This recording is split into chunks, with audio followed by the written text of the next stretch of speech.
గుజరాత్ పోతే నువ్వు గుజరాత్ పోయి గార్దులను కాసుకో కిషన్ రెడ్డి. ఈ తెలంగాణలో ఒక్క నిమిషం కూడా నీకు ఉండడానికి అర్హత లేదని నేను చెప్పదలుచుకున్నా.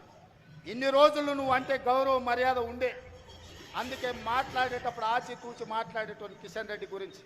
కానీ కిషన్ రెడ్డి మీద ఉన్న గౌరవం నాకు 100% పోయింది.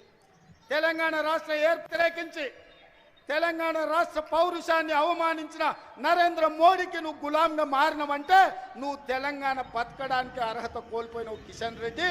తట్ట పెట్ట సర్దుకొని నడువు గుజరాత్ పో, నువ్వు ఆన్ని పోయి గులాం. జై శ్రీరామ్ అన్న. నమస్తే రేవంత్ రెడ్డి అన్న.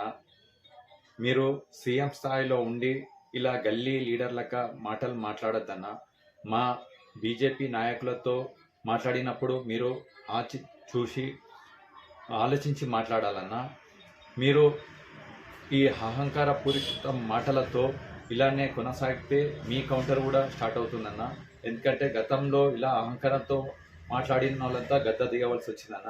ఇకనైనా మీరు ఇటువంటి అహంకారం మాటలు మాట్లాడకుండా ప్రజలను హైడ్రా పేరుతో భయభ్రాంతులను చేసి వాళ్ళని రోడ్డు మీద తెచ్చి ఇలా పిచ్చి పిచ్చి మాటలు మాట్లాడితే మీ నాయకుడు రాహుల్ గాంధీ గారు మీ మీద ప్రమోషన్ ఇచ్చి మిమ్మల్ని ఇటలీకి తీసుకెళ్ళి ఇటలీలో గాడిదల ఫామ్ హౌస్ పెట్టించి మిమ్మల్ని అక్కడ కాపాల్దారులు చేస్తారేమో.